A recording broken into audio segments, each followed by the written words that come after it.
Hello and welcome to 4000 and Counting, proudly brought to you by Hurricane E-Bikes. I'm Watty and today I am joined by Joey Lewis all the way from Germany. He is a former teammate for a brief cup of coffee of mine down in Swindon before heading over to the DNL, the under-20 league in Germany, and he never came back. We've seen him go from strength to strength, some fantastic seasons in DL2, appearances for Great Britain, and he has signed another contract in the DL2 once again next year. Joey, thanks for joining 4000 and Counting, mate. It's a long time coming. What's happening? How What's are you, going man? on? Enough? No, yeah, it's good. It's good to see you finally, and good to come on. I mean, I've been following it a little bit, and yeah, it's good to finally come on this show. So I touched on it there. Your brief cup of coffee with me in Swindon. You moved across from the Cardiff, set up to Swindon. You played 5 games with us in the EPL that year, and then we kind of heard that you were rumblings around at the locker room that you were going to go and test out Germany. You went and never came back. So it was obviously a very good move.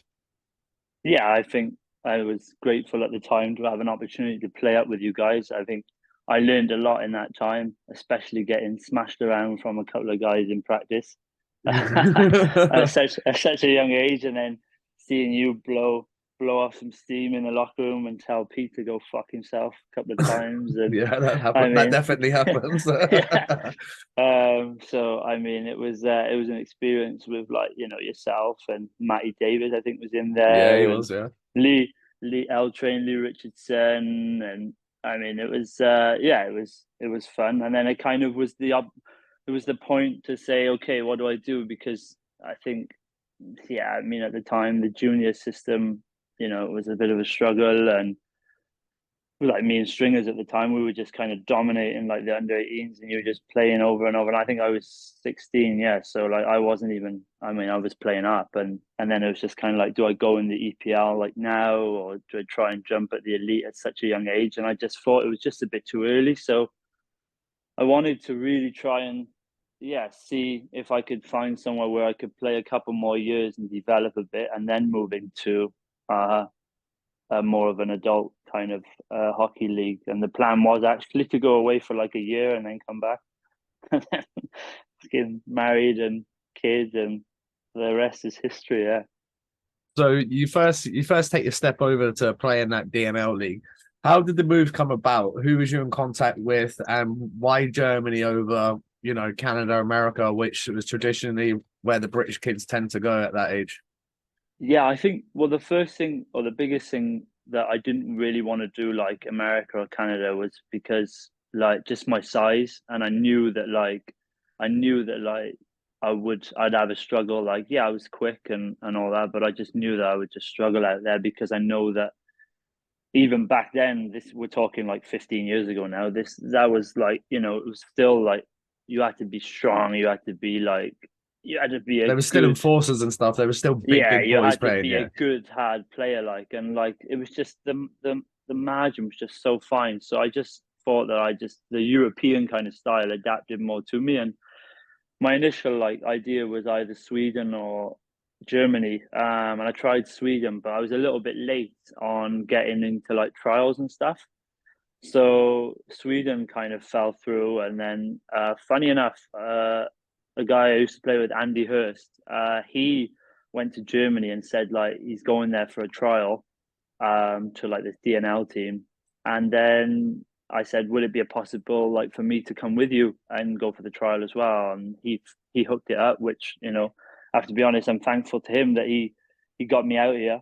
Unfortunately, he didn't end up sticking out. We both got picked for the team, but he left after about a month. He got a little bit homesick and just didn't stick it out. And yeah, it was, I mean, I can totally understand why, because you're coming away from home, 17, foreign country, don't know the language, have to live Did on. either of you boys have any like GCSE German or anything going on before you got there?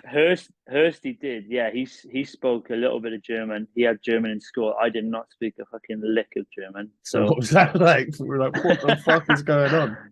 just kind of tried to get through. I mean, the youngsters, I'll be honest, they kind of want to speak English. Like they want to Yeah. like test their English and stuff. Then like the Germans themselves, they're not very good like English. Like especially where I went to the first year, like in the north of Germany, like the English wasn't that great, but yeah, they tried, and like I just got through, and then you learn and you pick up words and hello and how you doing and stuff. You pick all that up, and then that was it really. But like, yeah, got picked for the team and then stuck it out, and kind of knew from day one though that it was a different ball game. Like the way they set things up, like you get treated like, you know, you get looked after, get meals and stuff. Like this is juniors, and I'm like this is crazy. Like, So this is like under 18, under 20s, right? yeah, so this is under, well, it was back then, it was an under 18s league, but they changed it to like an under 19s league then. So yes, like an under 19s league, but like you get meals on the bus on the away trips. Like the fees were like 300 euros a year, like nothing. So like, so it was like a no brainer, like for Is my it parents and for subsidized by me. the government or? No, not really, but just like because like these DAL teams and stuff, like they have like back then though it was just kind of one league. Now they've got like two or three divisions in the DNL, like in the junior like under 19s league. But like back then it was just like kind of one league. Like you traveled all over Germany, so like they just had like different like so you'd have like the local kind of I don't know Italian place sponsoring the juniors. So like he would always provide like the home meals and stuff, Perfect, yeah.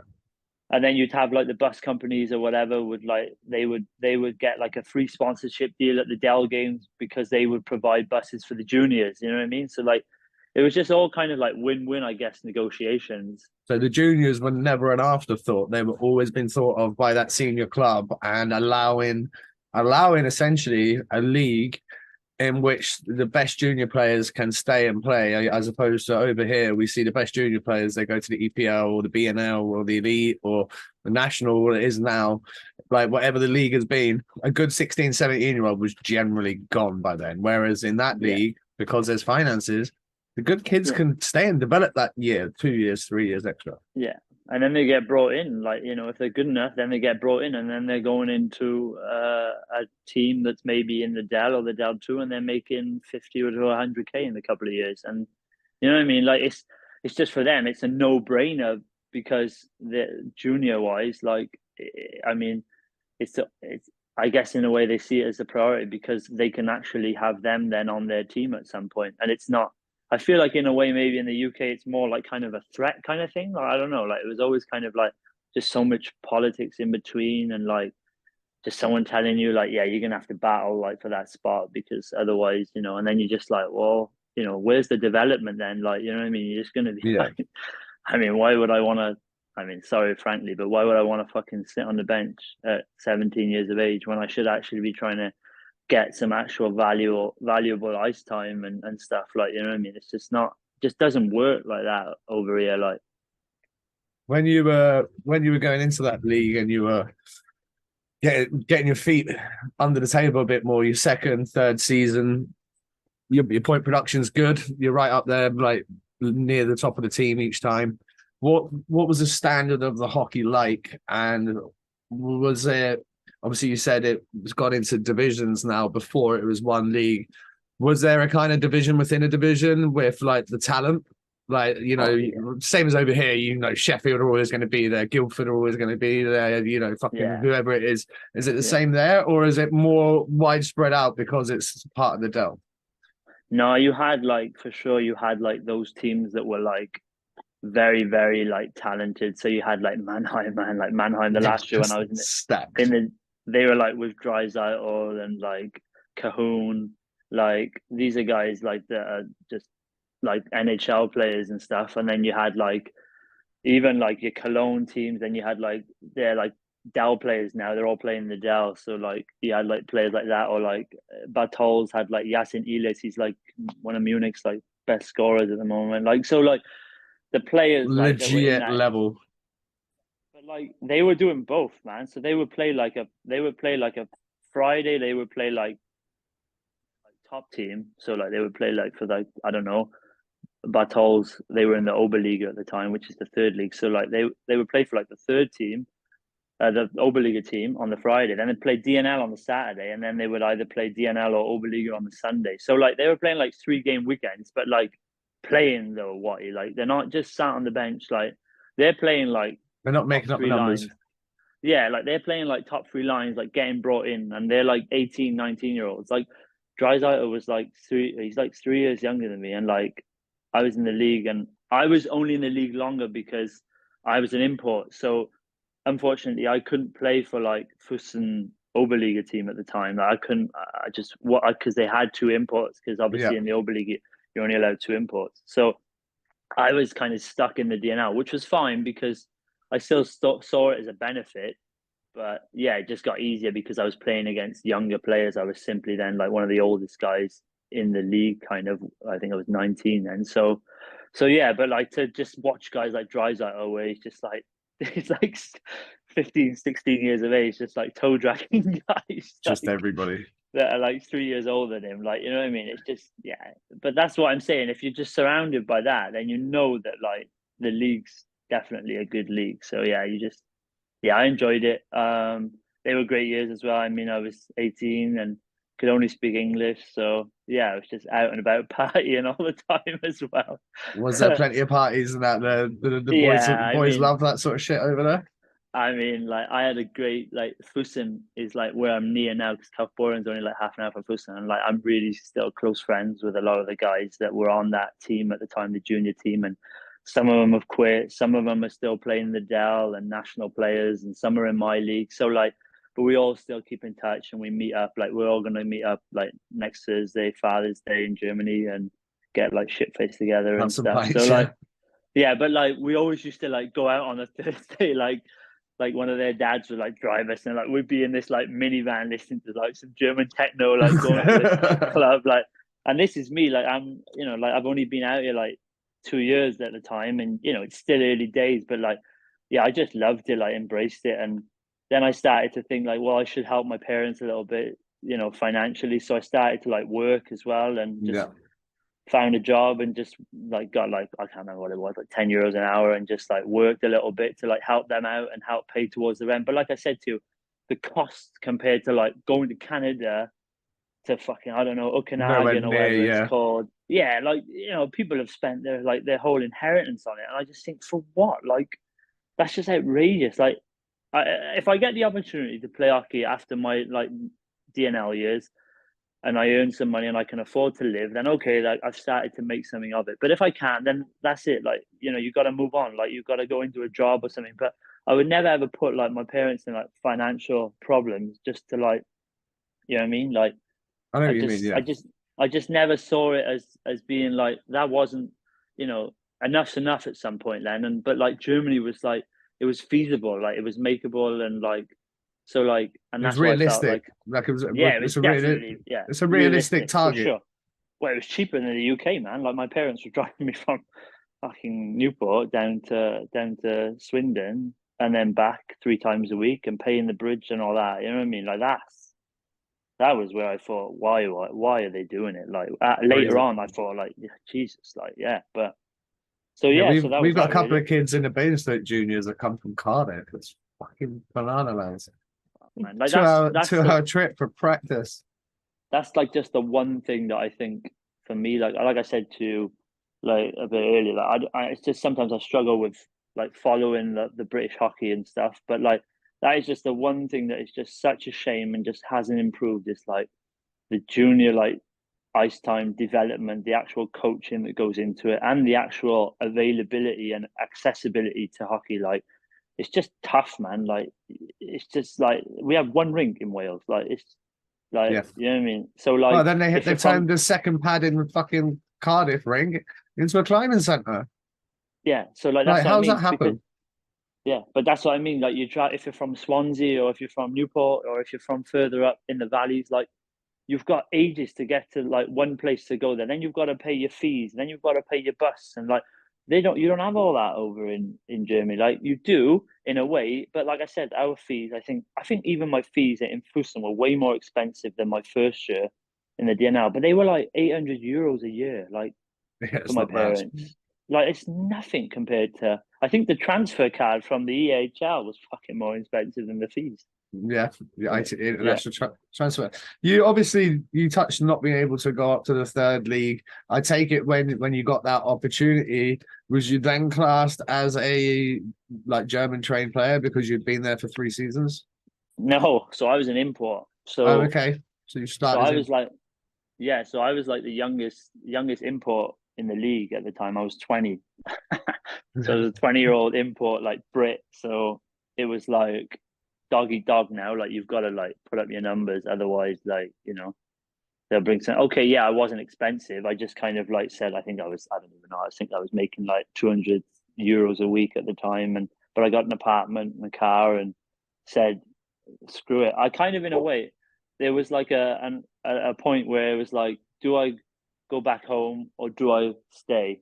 Yeah, so imagine And probably a couple of EPL teams chucking 250, 300 quid a week at you then to come back. I really can't remember. I didn't even think it got that far, but I do remember like talking to, I think it was Tony And at the time. He was in maybe Manchester or Manchester, yeah, something. he was. Yeah, like I got a phone call from him, and like this is no disrespect or anything like that because I don't know the guy well enough, but like it was just kind of so quick, and it was like, well, if you fancy it, then just come and that's it. And I was just like, whoa, like wait there, like I've been playing 3 years in a fucking top European like junior league, like I'm not just gonna like you're not just gonna like throw me like not even a bone because I don't even know what's on the bone and like just Yeah. say like come over, come on, like you know what I mean. So I was just kind of like, well, I just see what my options are here, and then he was just kind of like, yeah, but like, and I remember like going back to Cardiff like for like summer, like just training in the summer and stuff because I used to come home more often in the summers and like go on the ice and like guys would be like from Cardiff be like, oh well, out of sight, out of mind, and I'm just like, well, like I mean, at the end of the day, like everything's getting so much more like online and stuff now. So like, there's no excuse. But like, I'm not desperate to come home. I'd rather actually stay in Germany. But like, sure, like what's on the table? Like, what offers are there? Like, but like, no one really came about like with anything like black and white. And Nothing concrete. yeah, so I just kind of said like, you know what, I've got a really good opportunity to stay in Germany, and it's in the third league, and yeah, I went for it then. And played in went to Duisburg then and played in the Oberliga. Yeah. Can you explain the level of the Oberliga to those that won't know? It's not the same as over here where No, it's pretty decent league, isn't it? yeah, I would say for sure, like some of the top teams in the Oberliga could compete with for sure some of the lower teams in the elite. Like they would go against them probably and give them a good game. I don't know what the score would be, but like there's some teams now that are like coming up into the Oberliga. Like they would for sure do fine in our league. Like Regensburg came up last year and they're middle of the table. Like so, and like our league can for sure compete with like the elite league. Like it's just because I mean the biggest difference between like the leagues obviously or the elite league say and like over here is like the import level. Like I mean Yeah, of course. elite league has 14 imports. We only have four. So it's a lot more like home German kind of players. But yeah, the Oberliga, like I But would then for sure say, you need that good DNL to make good enough yeah, juniors you so that need you're like allowed the to do that. juniors. Yeah, like that's what I mean. Like even our team has a June like a DNL team, and like I think like three guys are getting contracts this year and into our league, and they're like straight like they're called in German Fördervertrag, which means like it's like a development contract. So that would mean that like they get like 1,200 a month, which is like whatever a week, and then they get that for like 12 months. But that's a full-time thing. So they're from like now they're there every day, like working out. They got access to a gym. They've got access to going on the ice. So they take the ice away in the summer, Yeah. so they can go on the ice and like work on their stick handling. They can work on their like agility and all that. And then they go into the gym, and then they've got like there's a running track right next to our rink. So they can, it's a football field, like They're it's a football basically club. so a bunch of 18, 19, 20-year-old kids Yeah, are they're getting 18. 250 quid a week to go to the gym, stay in shape, and work on your skills.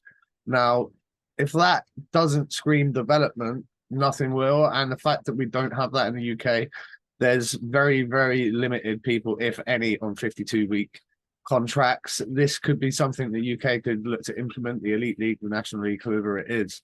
It's obviously more probably based around like the Elite League, I'd say. They have bigger finances to play with. Yeah, But if you're telling me you can't afford, I don't know, 10 grand to keep three good Brits on your roster throughout the summer training and ice time, if every club did that, we'd have 30 better Brits come September. And then next year, and then yeah, the year after, you're just going to have bigger development pool to pick from.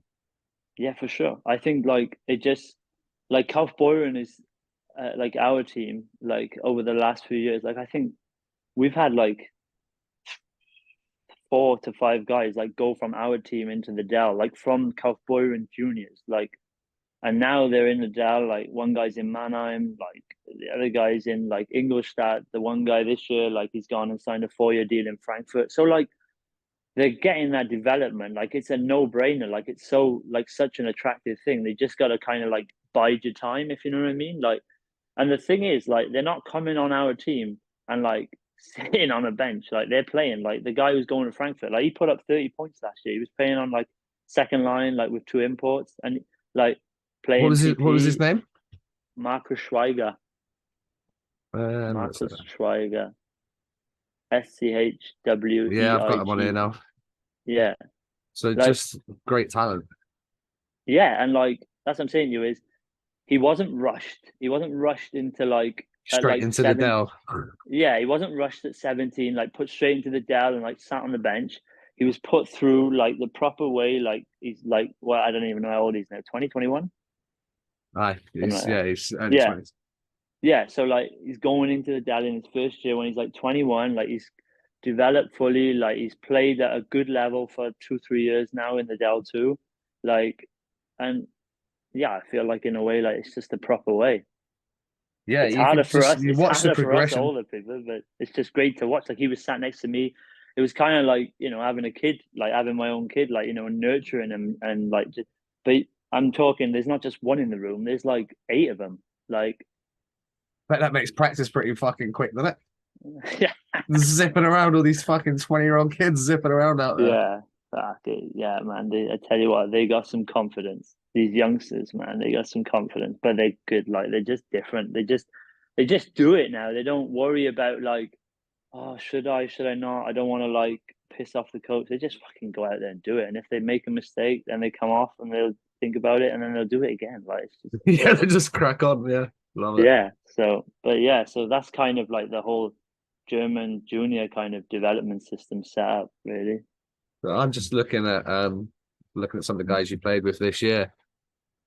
You know, the Canadian lad Jacob Legace that led the scoring, like 5 years in the SHL, and he's playing in the second league in Germany.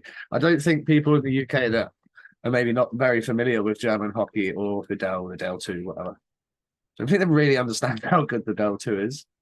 Yeah, it is a good league, just simply because, like I said, there's only 4 imports, and like, yeah, there's a couple of jewels and stuff. Like, so like myself, like I'm a German citizen now, but like, obviously, yeah, I'm not really a born German, but like, it's still like very like German kind of junior development, older German, like olderish Germans who are still pretty good, like, and it's a very competitive league. Like first place loses against last place. Like it's, man, anyone can beat anyone. Like it's a fun league.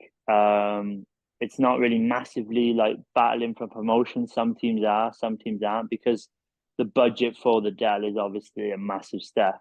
Ridiculous. So like, you know, like what do you reckon Mannheim spend in a season?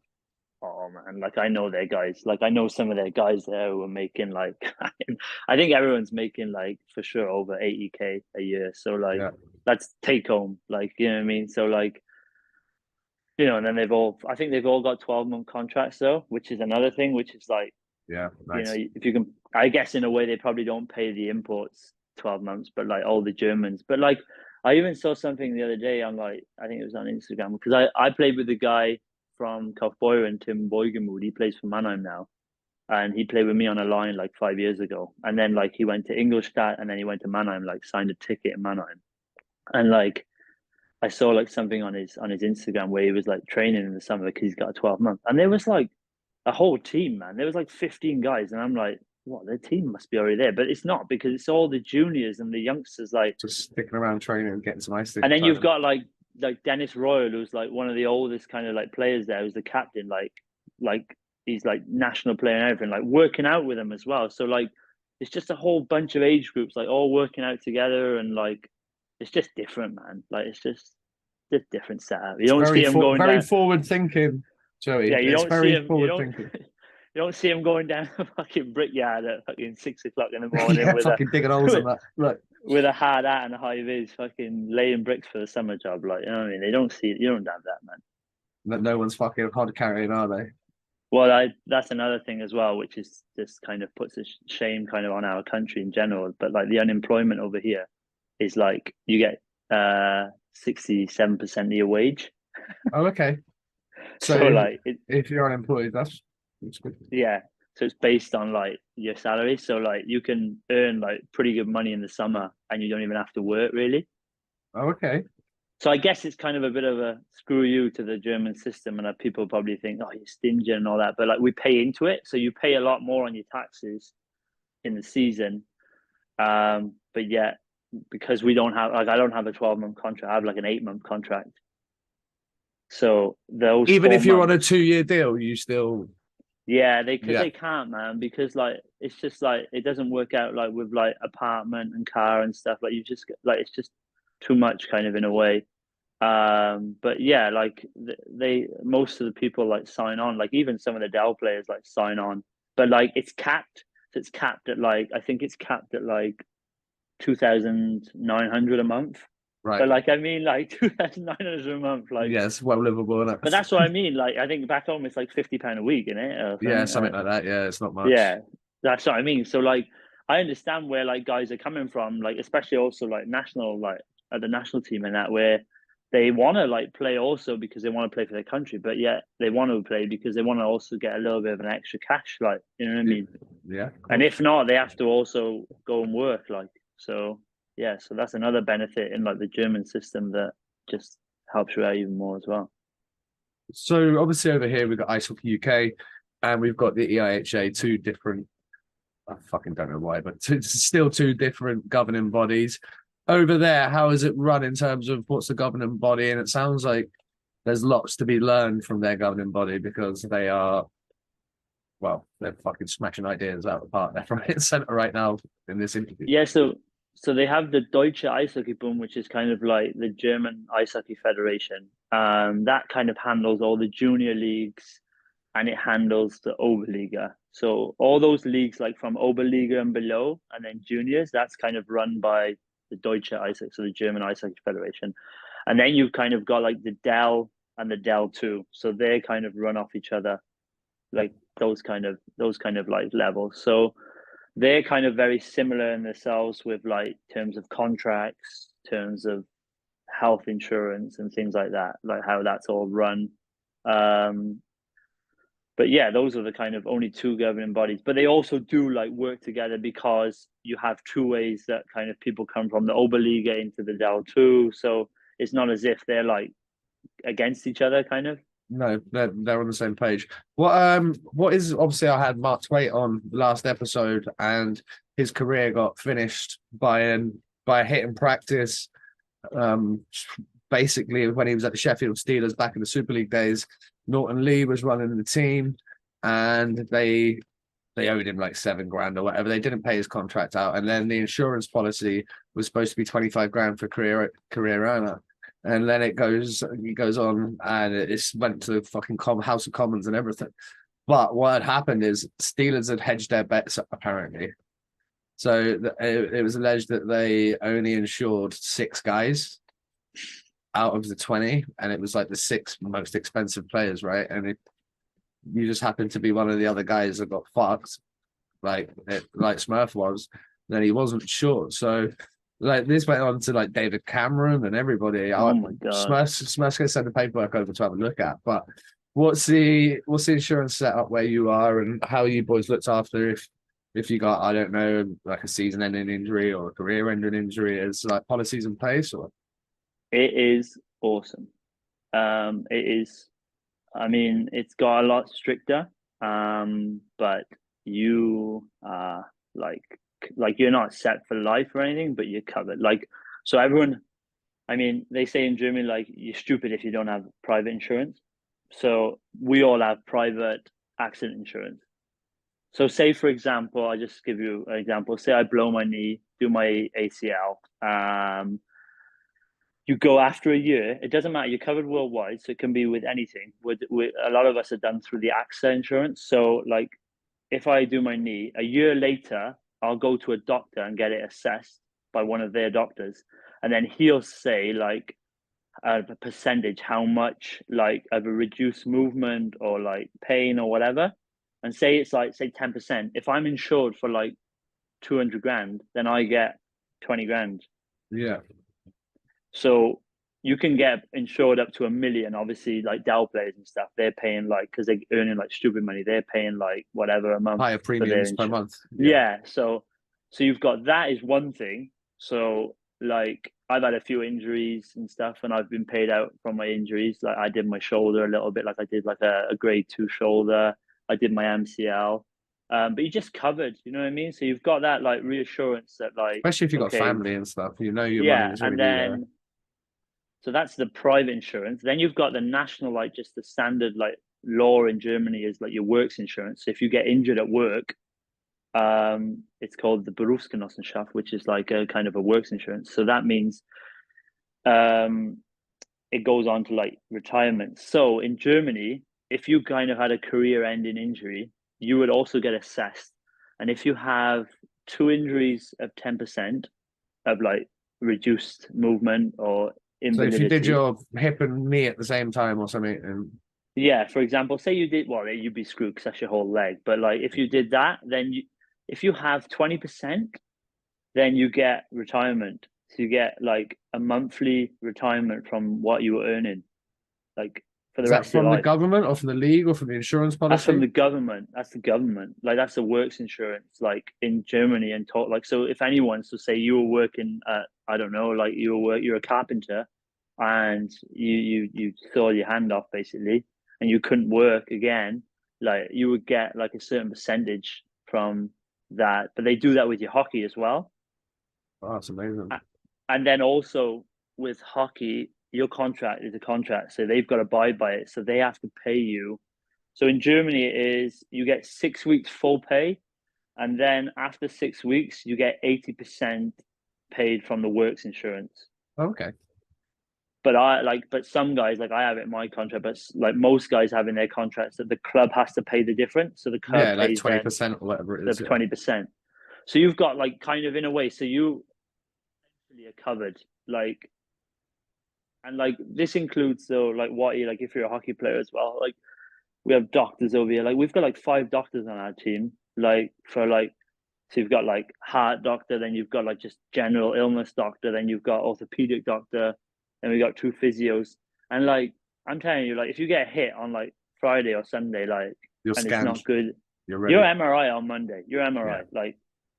Like you're in, you're done. Like we have rehab centers out here. So like you could be put at like a rehab center, like for like Just three no months. fucking around, man. Like you're not Man, waiting it's not 5 months it's and getting chucked around the no, NHS no, and no. It's not just I'll put your foot in ice and water and it'll be fine. you'll be No, like right. Yeah, tape it up. like it's not like that. And like that's what I'm saying to you is it might be for some people like where they think, oh fuck no, you guys are soft. But like in a way, like you can go out there and like play like stress free. Like you don't have to worry about like fucking hell, I don't want to get injured because then I won't get paid. Like it's not like that. Like that's what I mean. Like it's just kind of you can go out there and like you're covered in a way, like your body's covered, like yeah. Um, you said you live quite near Fusion now. That's where I went for one of the double IHF camps as a junior. I went. I think it was maybe February time, snowy, beautiful place. Yeah, it's awesome. Like my wife's from the area, like where the castles are and stuff. Like if we won the lottery, I'd be living there. It's just so expensive. The Oh, real estate really? there's really yeah, it's just so expensive. You're looking at like for houses like anything from like 1 million upwards. Oh, okay. Yeah, yeah, that'll fucking do, Yeah, wouldn't it? You have to yeah. play. So You it's have to not get that. up to the dells, Joey, in your last few years of Yeah, your man. I career. have guys. I have guys in the Dell, buddies in the Dell, making over 100K, and they're still saying, "Well, I don't even know if I can pay a 4 grand, 5 grand mortgage a month." Like Yeah. it's pretty tough. So, but yeah, it's a beautiful place. Like we go there for sure, like once a week to see grandma and granddad. And obviously, like I said, I got friends over there. Mag gets on with a lot with all the girls and stuff. So yeah, it's just you've got lakes, you've got mountains, you've got everything really. You've got play areas for kids. You've got ice most of the year. Like they don't take the ice away, so we can go on the ice in the summer, and just kind of ticks a lot of boxes. Yeah. Awesome. The German national team are obviously perennial Pool A talents, and we've seen the likes of Draisaitl, Stutzler, Schneider. They've got some fucking weapons. What's what's been the biggest key to get Germany to be able to have top 5, top 2, top 3 NHL draft picks? I honestly like just watching it. Like they've got, I think, a lot better like coaching in the juniors now. Like Are they paid coaches, like proper, like? Yeah, they're paid. Like they're like That's their job. Yeah, they're full time. Like even like there's a guy like Sky, shut up. Our Sorry, everyone. coach. It's all right. Everyone listening in headphones right now is like, fucking hell. But yeah. Yeah, our assistant coach, he came in this year, like last season. And he was like head of junior, like kind of development for the whole club. And he was on his like a wage that obviously could support his wife and 2 kids. So yeah, they're paid I think decently. Like I think he got a car as well. And he's obviously a good coach because he's now earned a job in your league. So yeah, you've got good coaches going down and doing it. They just go down different aspects though, man. Like they just like, yeah, I would say the one thing that maybe they could, but they just work on like so much more things that like I never had the opportunity to have in UK. But like even some of the even some of the Germans like my age like say as well, like fuck, we never got like taught that when we were younger, and like they're starting to work on like more like skating and using edges, like how like Canada are big on that and stuff, and like, but also like bringing in like skills and like they're just, you can just tell like they're just different. They're just made differently from the day they get on the ice, and like they also not only do they have that, and then they also have like for example like with us like 4 or 5 of our guys from our team are like coaches in the juniors. So they go on and pass it on. Yeah, they go on and they do it as well, but they're not doing it like for 30 minutes once a week. They're on there like 2-3 times a week for like over an hour, like coaching. Like what a difference.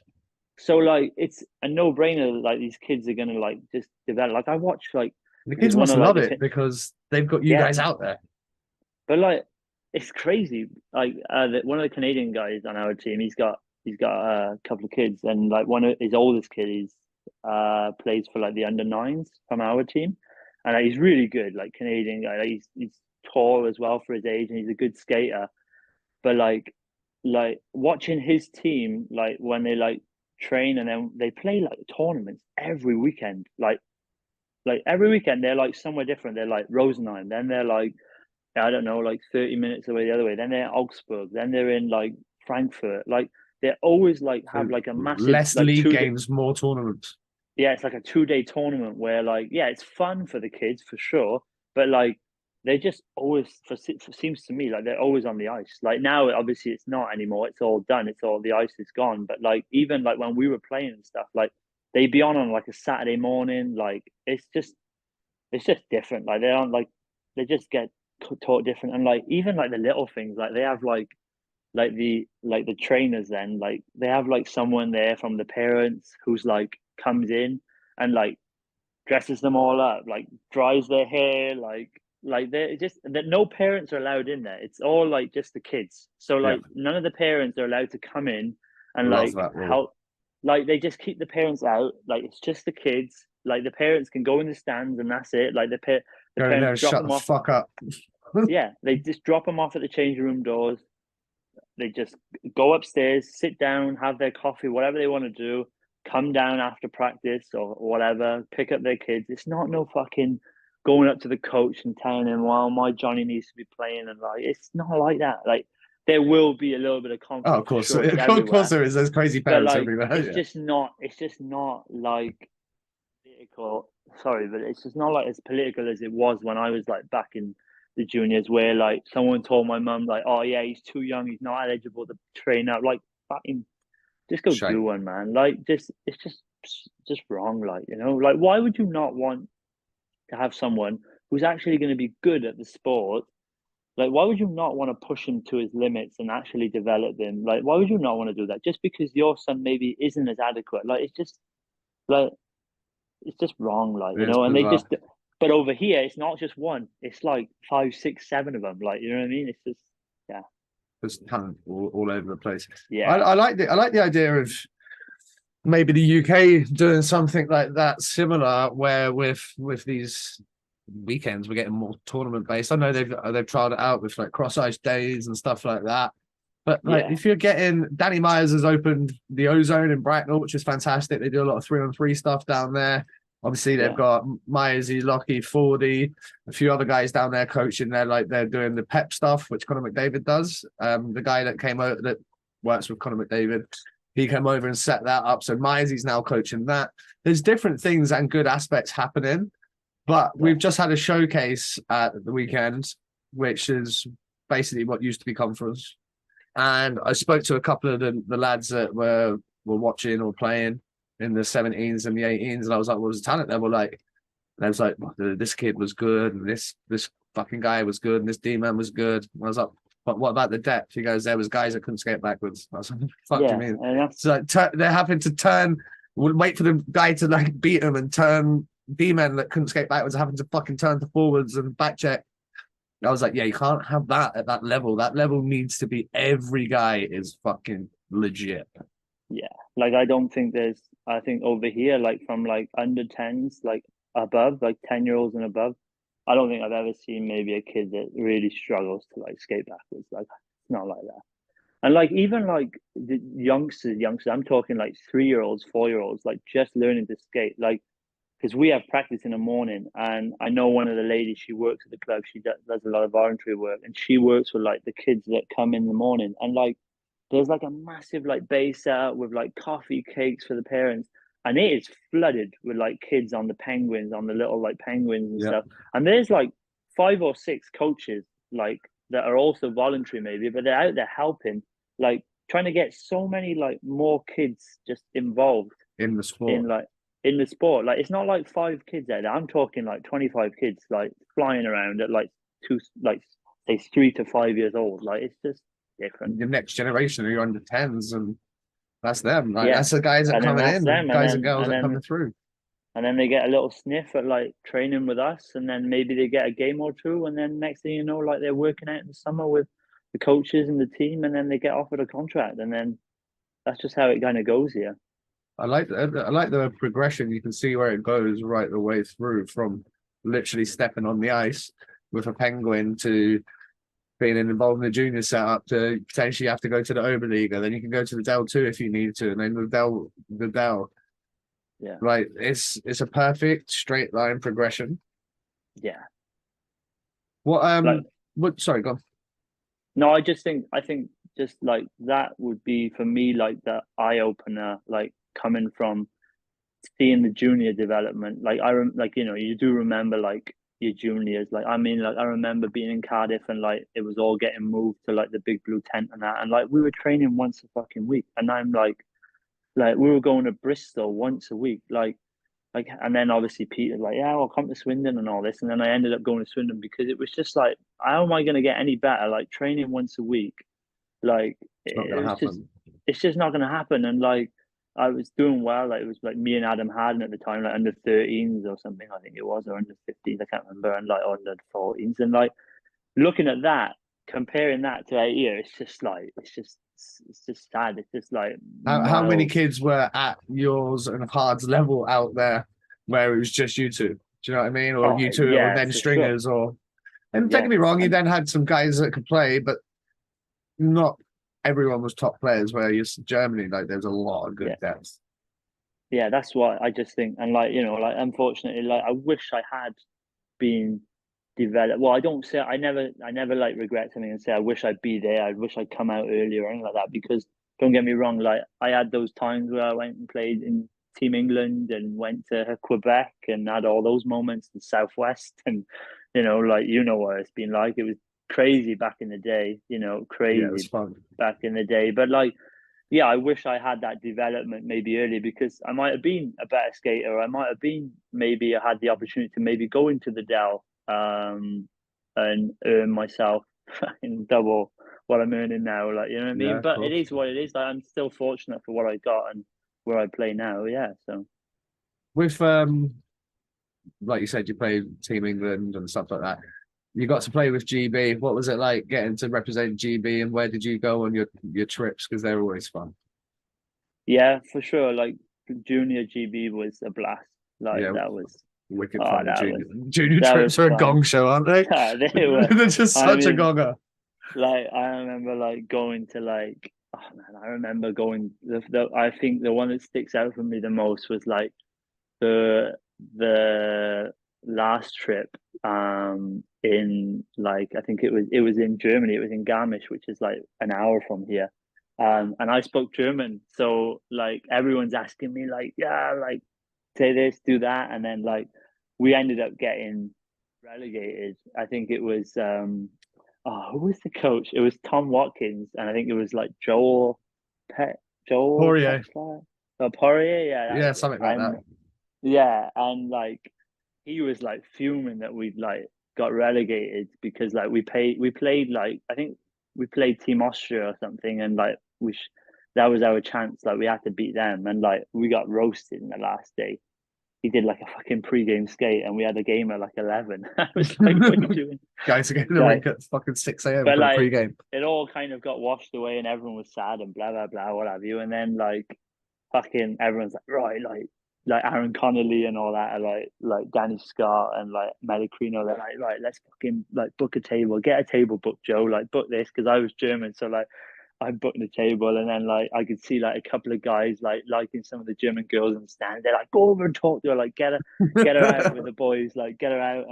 And like we went out and we had a time that night. It was hilarious. It was, and like I just remember like a couple of the German guys from Fusen came to watch the last game and like watch the finals and stuff on the final day, and then they kind of like come out with us, Yeah, and wicked. we just had a great time. And it was better because it was also a little bit more western side of Europe. It wasn't fucking Belarus and Yeah. Estonia where we're getting shot down by mafias and strip clubs. And oh man, it was, yeah, those were some different times. But yeah, it was, those trips were just, yeah, you just never forget them. Like just having fun in the hotel rooms and people fucking playing uh FIFA and all that, and then just pulling out the key cards so the electricity goes on them. And oh man, it was fun. the the Division 1A is no joke of a tournament though, is it? Like back then when you had Germany and Austria and like some No serious man, hockey talent then. yeah, no, they had like, I mean, like Germany won it that year. They had like Kunackle and Cahoon and a lot of the players now play in the Dell, like Kramer. My buddy was playing at Schmaltzy at the time. Yeah, and like, I mean, you could see the difference then. I mean, they're beating us like 12-1. You know, it's just goes to show kind of where they are. They're not any bigger than us. They're not any stronger. They're not any older. They were just better. Like they're just quicker. They're just more skilled. They move the puck so quick. Like that's another thing. Like they can use the backhand of the stick. Like and That now helps. you know, That helps, Jay.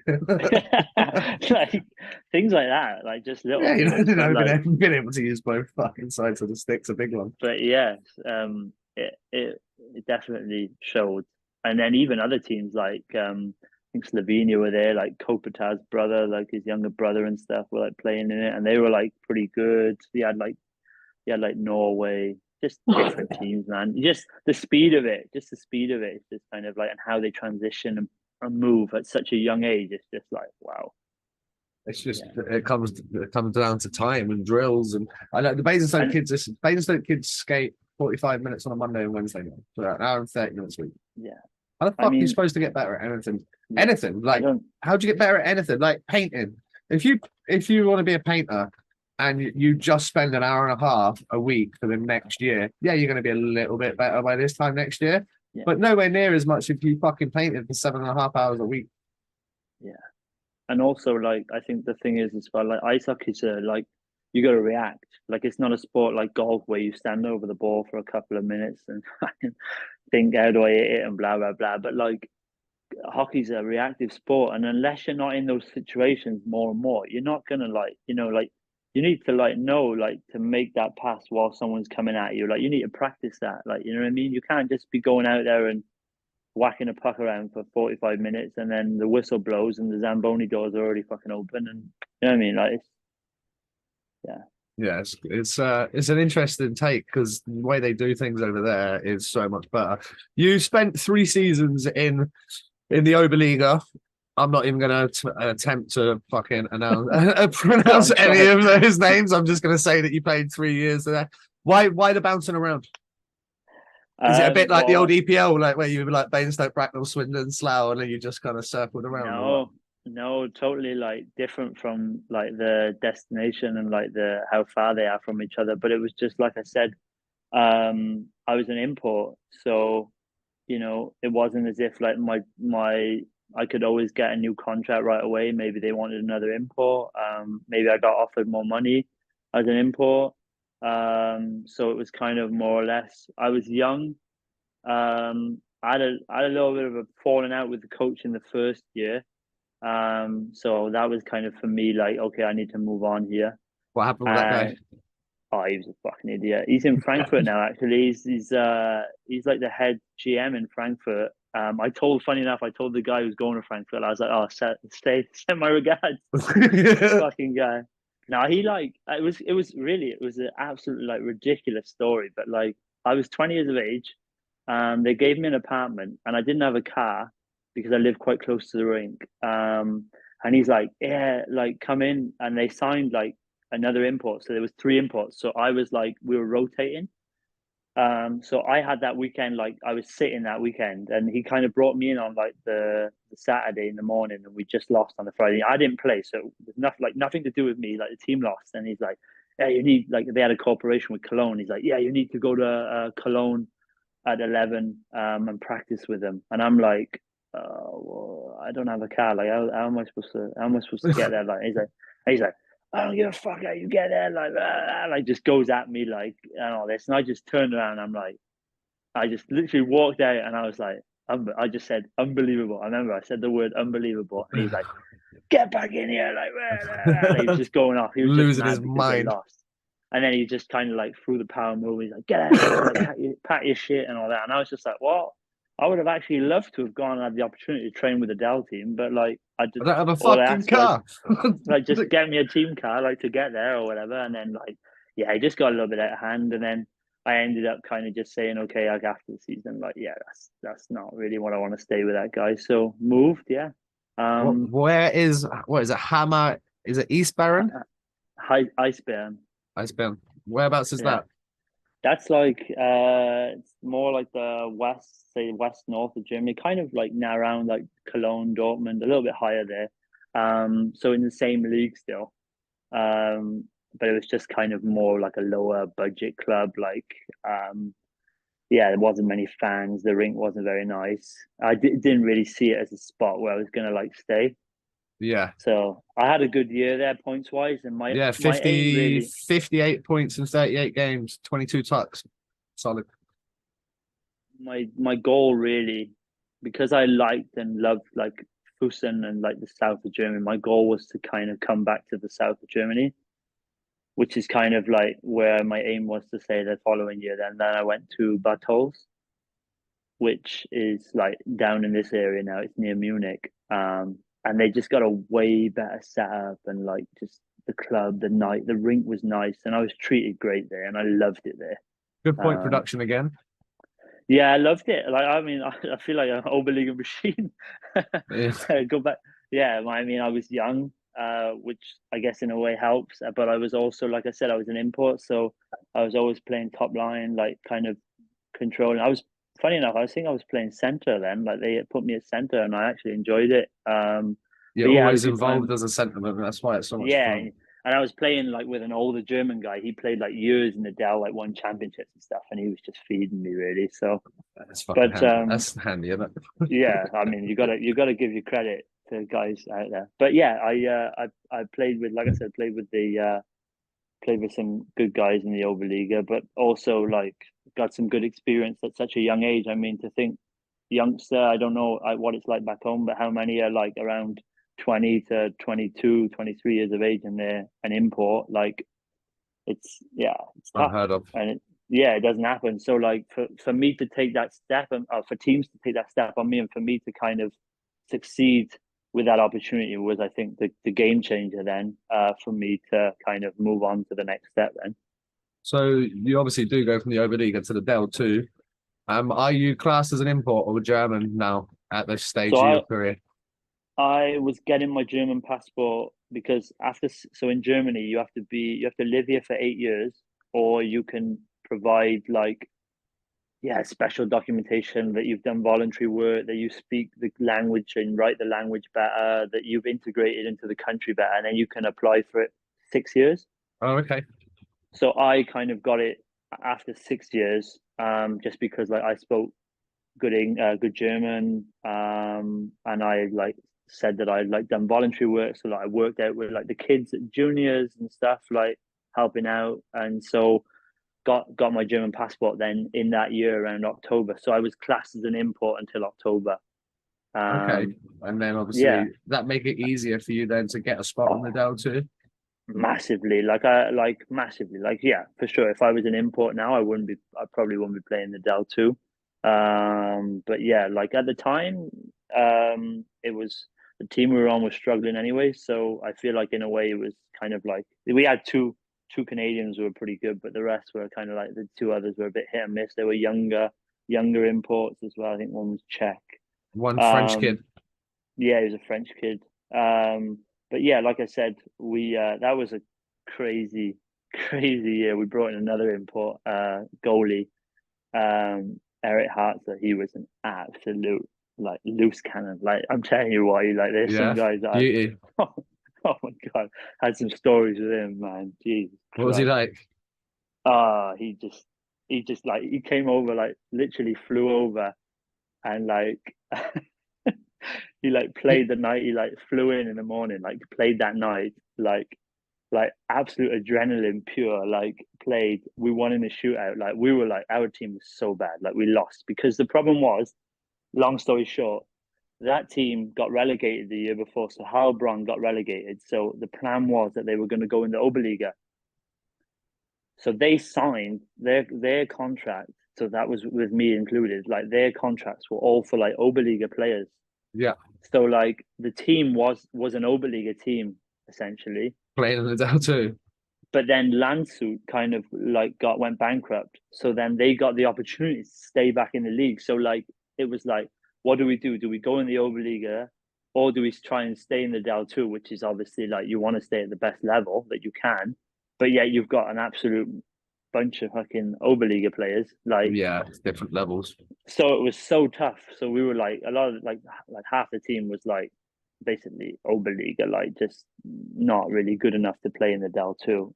So yeah, we had a year, and like yeah, going back to it, we won a shootout, and then like he's like flying around the ice, like fired up, and then we like obviously I was like with Meg at the time, but like she was at uni, so I was like on my own basically in Heilbronn, like didn't really have like see her much, so like I had lots of time on my hands. So he's like, yeah, let's go out like after the game. Like this is guy like had like hardly any hours of sleep, and then he's like at the bar, and then he's like, yeah, like oh, I smuggled weed in, and I'm like, what from America? Like he's like, yeah, like I didn't know, like I've never been to Europe, didn't know like what country I was coming to. Like I was like, man, this ain't like no like third world country. Like this is Germany. Like pretty sure you can get like weed and stuff over here. So Yeah, like you don't need we to end up smuggle it from the fucking States. yeah, so like we end up like going out and like absolutely getting roasted, like absolutely roasted. And like the following day was like a party, like a club, and it was like Thursday. So he came in Wednesday. We played Wednesday, Thursday, and then Friday we had an away game. This is like I'm talking. He lived in the hotel, like had a couple of hours sleep, and then he's like, "Yeah, let's go out Thursday. Let's go out." And I'm like, "Man, like we play tomorrow. We're leaving at 8 o'clock because these bus trips over here, what are Roots. like long."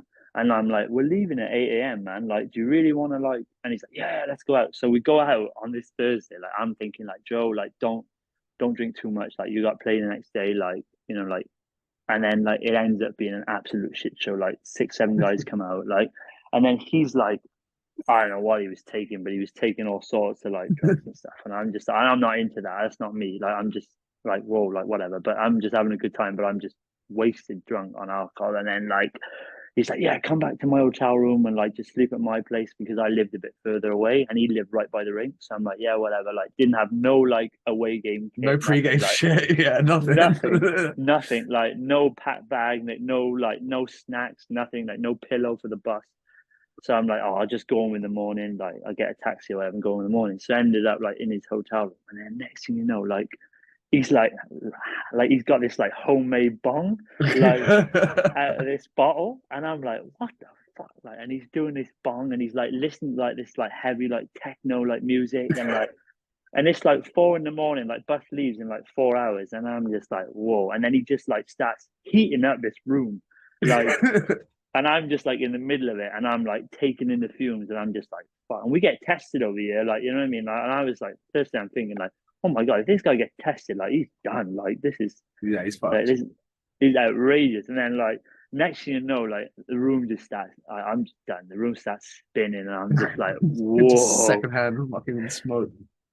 But then like we end up like, long story short, like I ended up like fucking just like passing out and like getting up at like in the morning, like just told like one of the boys to bring me in like spare stuff like tracksuit gear, and then like we get on the bus, and like I was like so shaky, and I slept like the whole way, and he slept the whole way. And I remember getting there, and like the rinks out here, some of the rinks are like open rinks, so Yeah. like it's hard to explain, but like after like the walls missing, like Yeah, I've it's like seen pictures and stuff. Yeah. you can see like the trees and stuff. So like we're at this rink, and it's cold because he came in like February, I think, and like man, like it was freezing, and like a couple of hours sleep, like and like still hungover, like he's on whatever he's taken, and he's like throwing like tennis balls at the wall, like warming himself up, and I'm just like, I go up to him, and I drunk in like 8 coffees and like take my stick like 4 times, like just absolutely paranoid, and I'm like, man, like, and he's like, what? And I'm like, how do you do this? And he's like,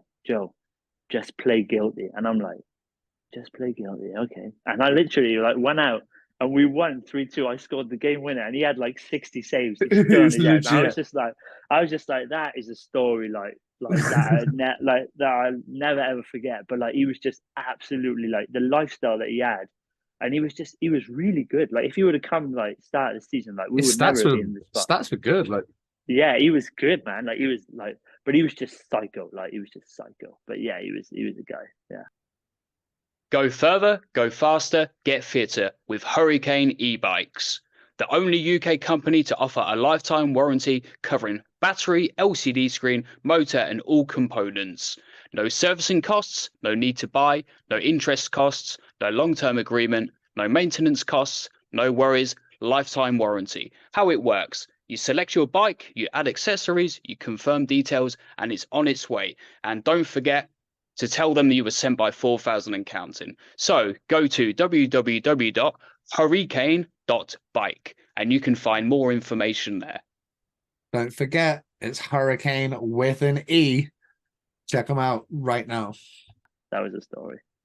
What a beauty. The following season you moved on once again.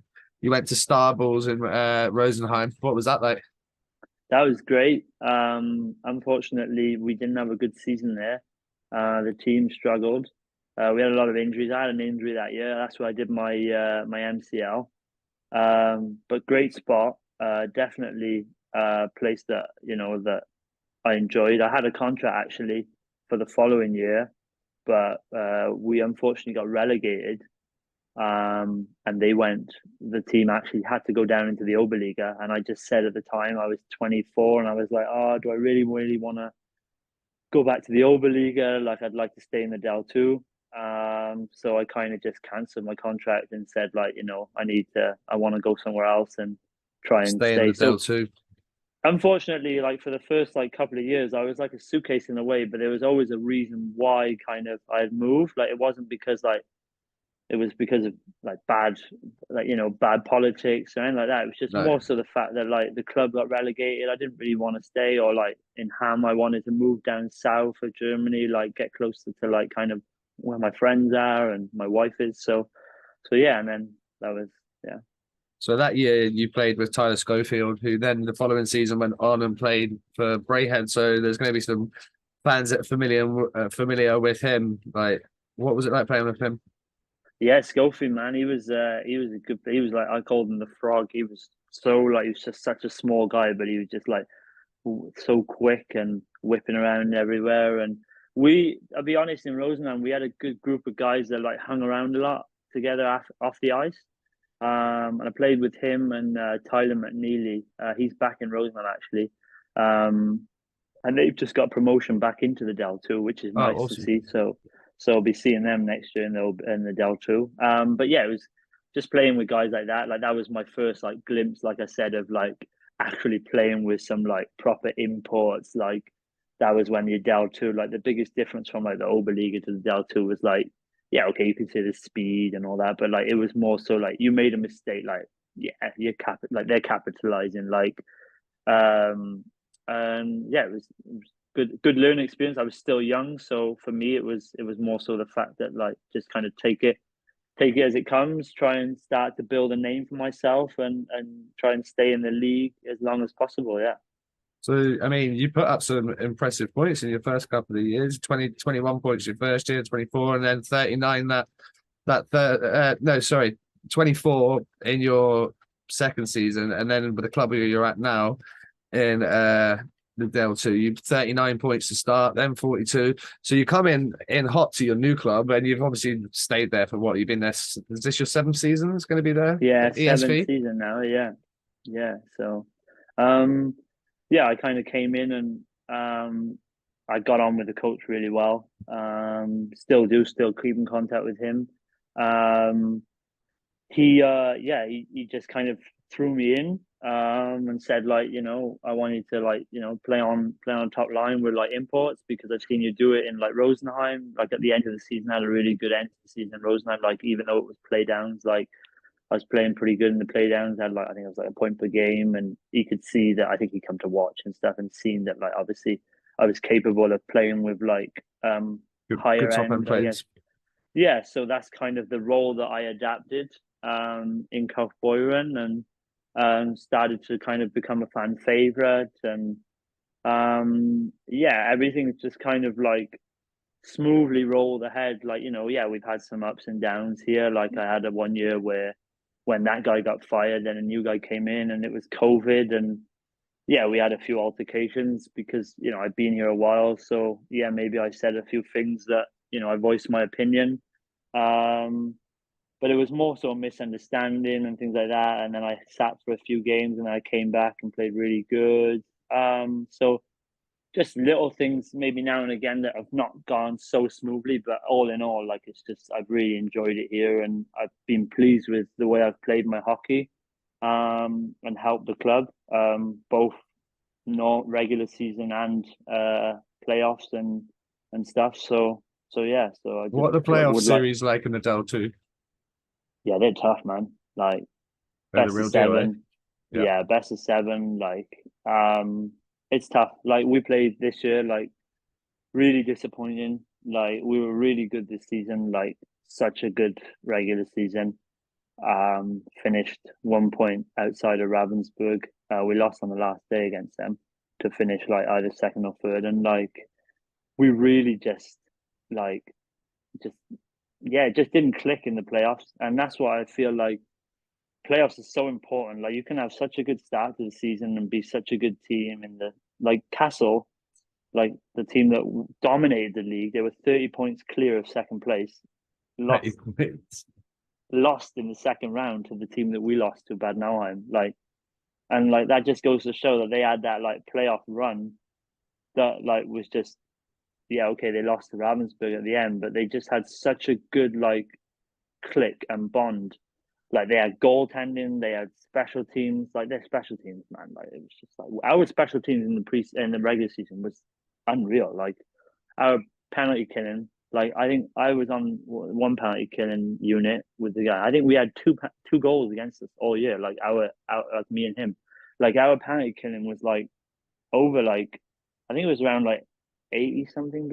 I can't remember. It was Very solid. like really solid. And then like we went into like the playoffs and like they just tore us apart. Like we just I guess in a way we got I say a little bit, we got out coached on some occasions. Like they just changed things up and we just kind of stuck to our system maybe a little bit too much. Maybe should have had a little bit of plan B, plan C.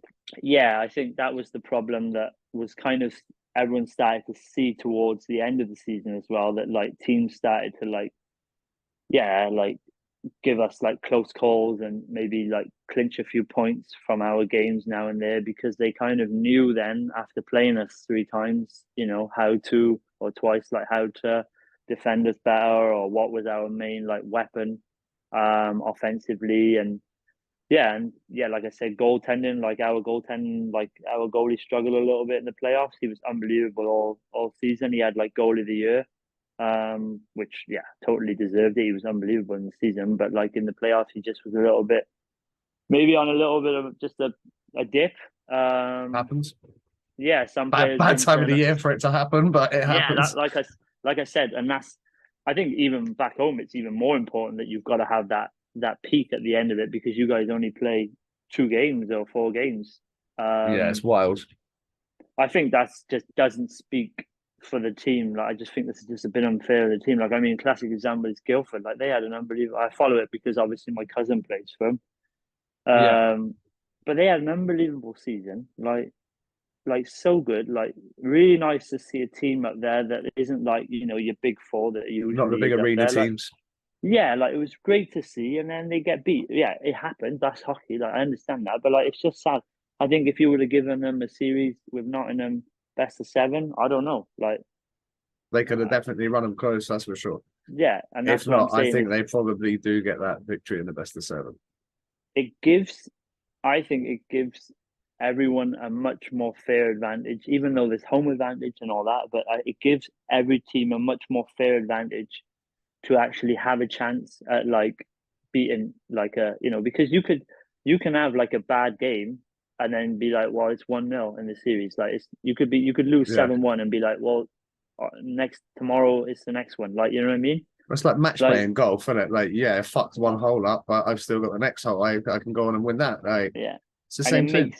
It makes it like just the feeling and the experience. Like, because I've been in a series where we've been 3-1. Yeah, we were 3-1 down. Like, and like we turned it was Nielsen's team at the time, Corey Nielsen. We turned them over in 7 games, and like it was just unbelievable to see like how like the momentum like just went whoosh, like completely the other way. Like, we literally like grabbed the rope, like spun them and like turned them back, and like we just knew going into like game 7, like we're gonna win, like because we just won the last like 2 in a row, and like we were just going through them, like and then that's kind of what I feel like is like missing maybe in a way, because they play so many games in the league like all season. You put all that effort into kind of 1 weekend or 2 weekends, and what happens if like 3 guys or 2 guys get injured and 3 get ill? Like, it's fucking like a couple of sussies chucked in the mix and you're fucked. Yeah, I just feel like it's such a shame, and there's so much money in it, especially back in the UK with all your selling seats and all that, and your weekend, and I don't know what's more attractive to see kind of everyone getting a fair shot of it, or just always having like the same kind of teams that are just always winning it, which I guess in a way it's only fair, but like just gives. It was great, like I said, going back to Guildford, it was great to see him up there, and I think it was Hopefully just a they shame to continue see that. him. Yeah, it's just a shame to see. Build But on it it is great again.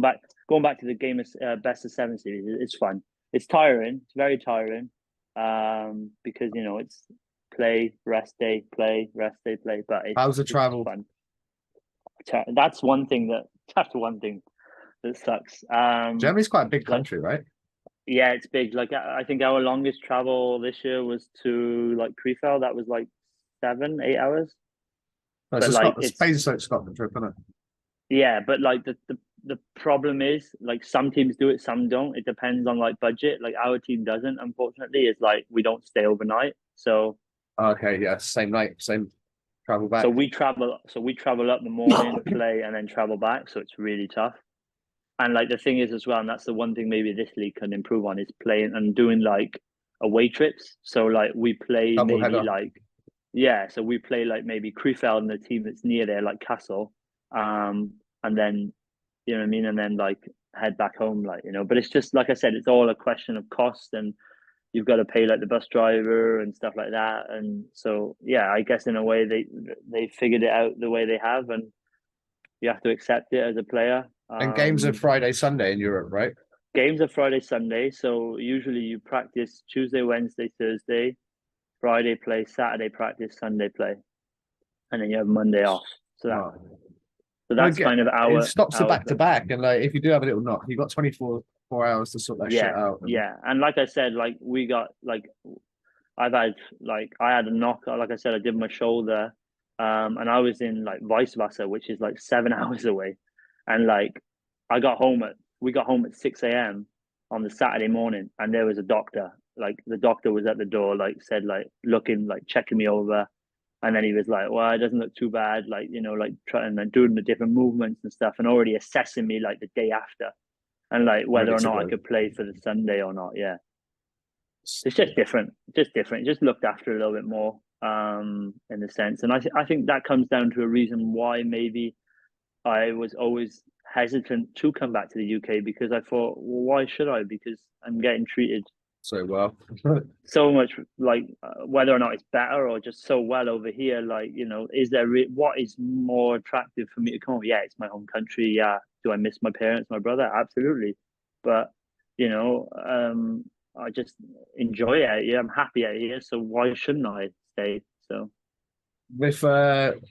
with you being there for quite a few years now, you got to wear the A a couple of seasons ago. What was that like, getting to be one of the leaders on the organization?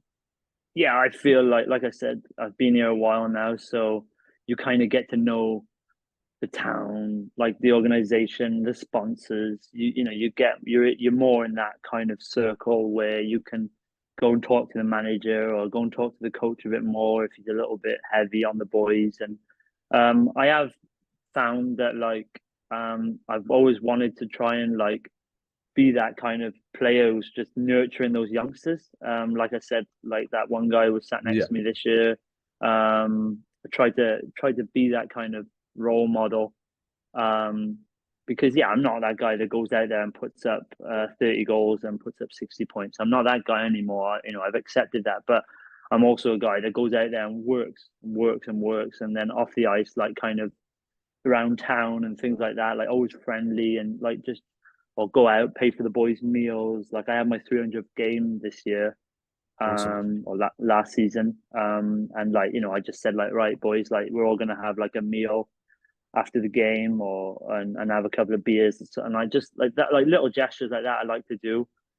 So yeah, it has been a pleasure to kind of fill into that leadership role now. And I wore the C a few times while Spurgey was injured or ill, I think he was. So yeah, I wore the C, which was an honor to finally wear the captaincy for the club that that I really enjoy playing for. Yeah.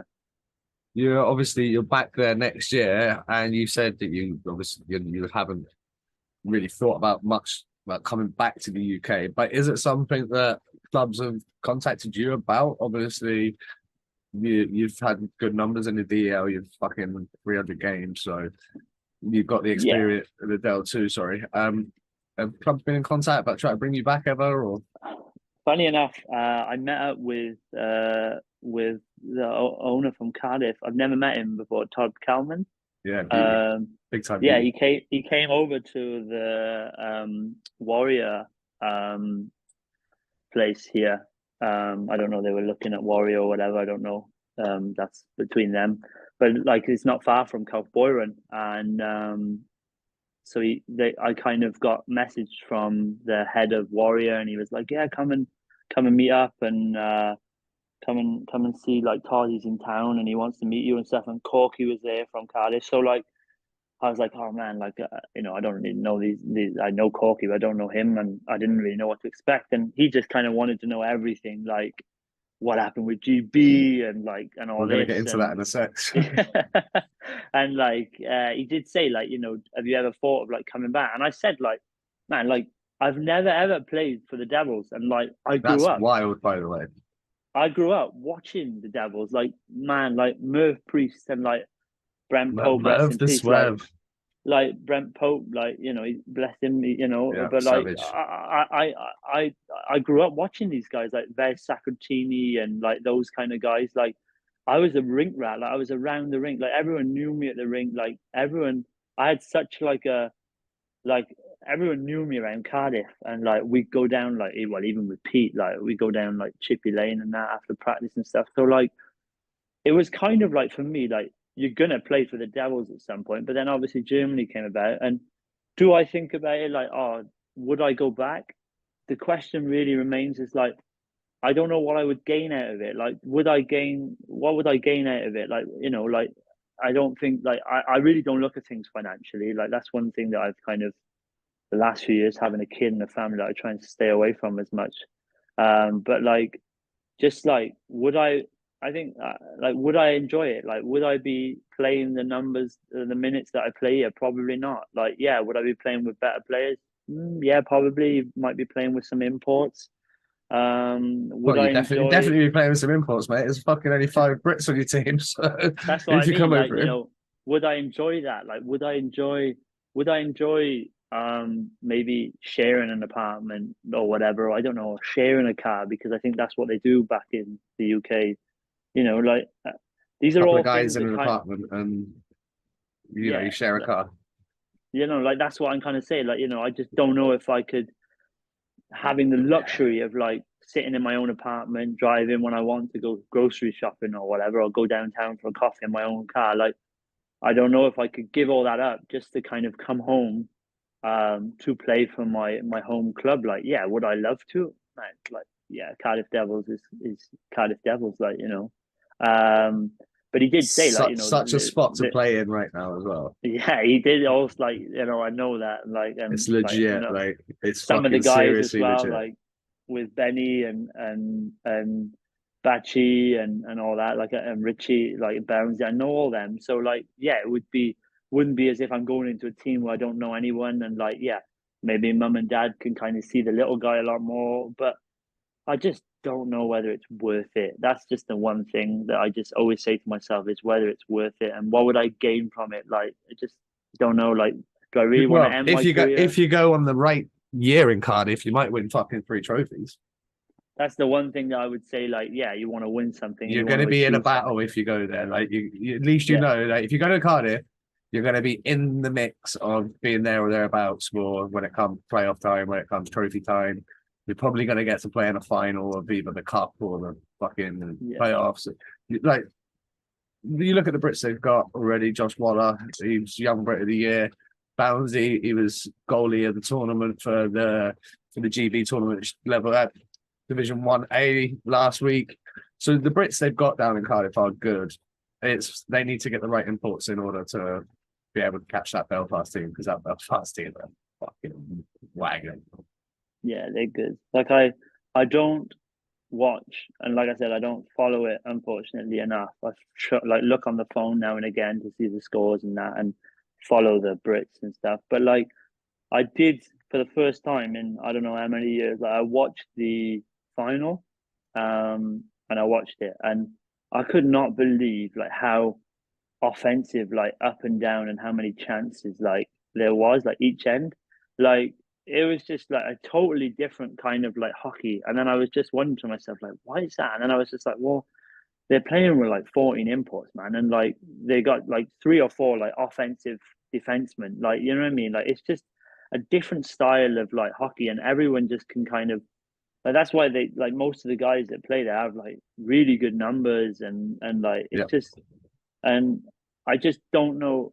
This is my only personal opinion. I just don't know if I like how like the setup is for the Brits. That's just the only thing that I just don't know if I like. And I know, you want to see better hockey. You need to bring imports in and all that. But it's weird how like a country like Germany, or like it's just Germany, for example, like in the Del 2 have like 4 imports and the rest are Germans. And yet I've played in rinks this year that I've got 5,000 spectators. Like it's not like as if it's boring. Like you know what I mean? They've somehow turned it around so that they actually can watch their home players. Like you know what I mean? And I just feel like in a way like that's maybe something that the spectators have kind of lost in the UK. Like yeah, they get credit for it. The GB boys should. I mean, what they've achieved now again and all that. But like I just feel like in a way like it's just very hard for like players as a Brit to make it. Like it's really difficult. Even if you're really good, like this is just me. Like Josh Waller for me, like fucking hell, like he's unbelievable. He's So one of the good. best Brits. He's for me, like apart from like Dowdy, like I'm talking like Brit now. Like I'm not talking no Jules or anything like that. Like I'm talking Brit. Like for me, it's like Dowdy is like, yeah, he's just works so hard and he's such a good player. Like all respect to him.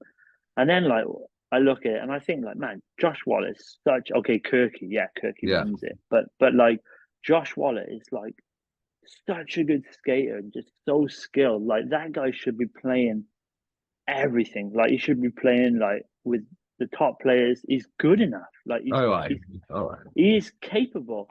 And like that's just kind of where I feel like Cardiff actually are doing it. So no like anything to like no disrespect or anything to them to say they're not doing it. But I'm just saying that like it's just that just needs to happen more. And that's what I'm saying to you is I don't know what would happen, say maybe with I don't know, let's take a player like Sam Duggan or someone who maybe if he was playing more minutes, what would happen to him? Or to a Lakovitz or even my cousin or Ben Davies. Like if they were playing like with those top guys over the last 5-10 years, would they maybe be like a Dowdy 40, now? 50, Or 50 points as opposed to 8, yeah, 12, 15. yeah. But I don't know. I'm like I said, Well, you so don't know far. because unless they get the chance, you'll never fucking know. I'm too far away from it, unfortunately, with everything like salary wise and things like that. That maybe like the imports or some of the imports are cheaper than the Brits. I don't know. Like I said, it's one of those things where like I just feel like it just for me it's a real shame how like I understand they want to push the sport and I understand they want to push the league, but like do you really need 14 imports? Do you not want to try and get some more Brits? Because it is actually it is Britain and it is, in the UK. So why would you not want to try and push more British players into it? But yeah, that's just my opinion. I mean, Right, we've had you for ages and we haven't got to your GB stories yet. So you obviously you did play for GB, 2 games at the World Championships in Kosice in 2019. Obviously, initially it's got to be an honour getting called up to the senior squad. yeah, but it then kind of absolutely. didn't go to plan, and I think you probably should have played more than you did. That's my Yeah. opinion. Obviously, what was it like getting called up, and then was it disappointing only to feature in the 2 games? Well, it was great. I mean, the guys were great. It was for me. It was everything new, and going into that, I've never been involved in it. I always had the opportunity to go the years before, but because like the Division 1A and all that was always around the time that I had playoffs, it was just really tough, and I could never ever like commit to it. So finally, like this year was the first year where I could say, okay, I'm gonna go, and I had a really good year in Kaufbeuren anyways, like points wise. 42 points in 49 games, 17 goals, 25 assists. Yeah, and came off a pretty good playoff run too. So already till then it was like 60 to whatever games, 60, 70 games with preseason. So played a lot of games. So yeah, coming into it, I was really excited. And then yeah, it was just more deflation then and just disappointment kind of. There were a lot of things that went on that I just thought that were really below the belt line. I was quite shocked to see kind of how amateur it was, like the organization wise, nothing to do with the players or anything, but just kind of amateur wise, like how like just getting treated in general. I could see that a lot of guys who've maybe been there longer were just, they were kind of given more friendly handshakes and hugs, and guys who were just kind of coming into it were just kind of just shrugged off more in the corner. It was sad to see. I mean, Pete had a lot going on anyways, with his personal family things that were going on outside of the hockey, so that is kind of understandable. But probably people don't like know this, but like I've known Pete for a long time. Like I'm talking like I've known him since I'm like 14. 13, 14, like, he was coaching down in Cardiff. We go down, Joey, let's go down Chippy Lane, like, let's go for food after practice. So I've known him as a friend for such longer than a lot of players and stuff. But, like, he wasn't there, and I came in and got put on, like, a good line, I think, to start and playing, like, top line. I played pretty good against Italy. I think it was the first game, and I thought okay, and then like just got like moved without getting like spoken to, and it was fine. I just accepted it, and then like we played against like a KHL team, and like yeah, like just oh man, that Nielsen's just like he's just different. Like he's just a different person. Like I guess in a way, like I don't know him well enough. I don't want to know him well enough, really. I'll be honest. But like just getting pressured, like this, brought me in like 10 minutes before the game when we were playing. Like I think we were in Sheffield, and we were playing against KHL team. And he like brings me in like 10 minutes before the game starts, and he's like, I brought you in like from Germany, like all the way from Germany, like busted, busted my neck to get you here, and like don't fuck this up. And I'm just like, man, like just let me go out and play, like Play the you know what I fucking mean, game. like let me just go out and play. Like I mean, all this is like no disrespect, mate. Like I've played 60, 70 games this year. Like had a really good season. Like I know how to play with like players. Like you know what I mean. Like just let me do my job. just let me just kind of go out and have fun. And yeah, I just kind of went out then, and for sure it was in my head. Like I was just pressure, you're just scared to kind of do something wrong because you feel like Might be your last shift, though. Yeah, and I just kind of, you could feel like in the back of your neck, kind of behind you on the bounce, that like they're like whispering about you and stuff. And after that, then around the hotel and stuff, and that training and stuff, you just kind of got that vibe that you just, I wouldn't say weren't welcome, but it was just kind of like your face didn't fit almost. Yeah, it was just kind of weird, man. And like it was not, like I said, it was nothing to do with the players. Like like I got on with everyone, and I just kind of it just really just it just didn't sit, man. And then we went to Slovakia, and it just got worse. And I I was like, there was German news there, and the sports, like the biggest sports channel was there, and they wanted to interview me before the Germany game. And I had like half of Kaufbeuren come and watch. I had to get like so many tickets for like people, and yeah, families one thing, but like friends, and like so many people were happy to they wanted to set up like almost like some live viewing in Kaufbeuren because they were like so proud.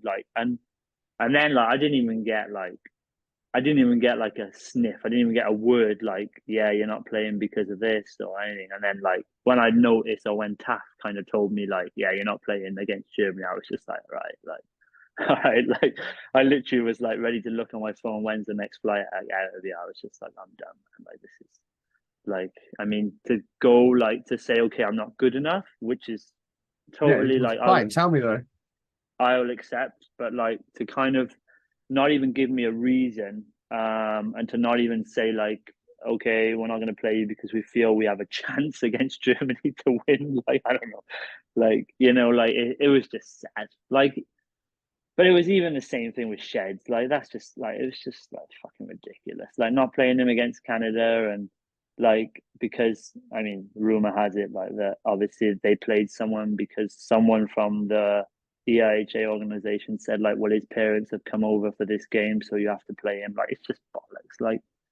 I just when it gets to that level, man, and you don't have that much respect for someone who's put that much into the ice hockey in UK, come on, that's just low. Last year as well, Sheds, if I remember correctly. Right? Yeah, it was, and I was kind of with him then most of the time, and we were so angry, and I can understand him being angry more, but because I was new to it all, but it was just it just kind of, it made me kind of feel why have I gone and even come? Why have I done it? Why I was so happy kind of in my own bubble in Germany, and then why have I even kind of made the effort to come?